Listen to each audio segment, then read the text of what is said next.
अस्सलामुअलैकुम दोस्तों, आप देख रहे हैं हमज़ा जमाल टीवी।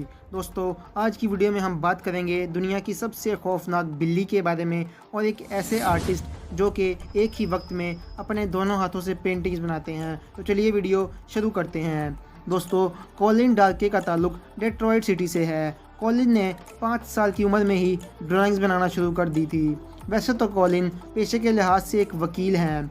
कॉलिन ने अपनी इस कुदरती सलाहियत को काफ़ी अरसे तक खुफिया रखा, लेकिन हाल ही में एक मोटिवेशनल स्पीकर से मुतासिर होकर इन्होंने अपनी इस महारत को और अपनी इस तस्वीर को सोशल मीडिया प्लेटफॉर्म पर अपलोड करना शुरू कर दिया। कॉलिन का कहना है कि लोगों के मुस्बित रद्द-ए-अमल ने इन्हें मज़ीद ड्राइंग तख्लीक करने की तरगीब दी।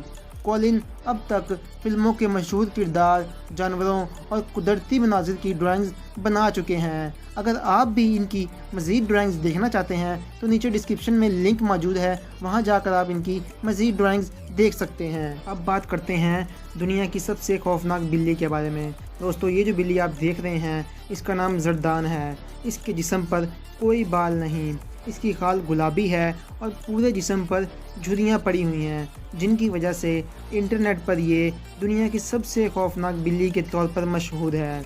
ये बिल्ली स्विट्ज़रलैंड के एक छोटे से कस्बे में सैंड्रा फिलिपी नामी 27 साला ख़वातीन ने पाली हुई है और इससे बेहद प्यार भी करती है।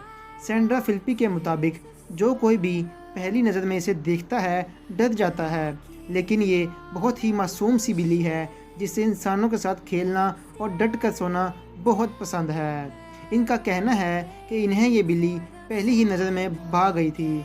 तब ये बहुत छोटी थी और इसके जिस्म पर झुर्रियाँ भी बहुत कम थी, मगर जैसे जैसे ये बड़ी होती गई वैसे वैसे इसकी झुर्रियाँ भी ज़्यादा और नुमायाँ होती गई।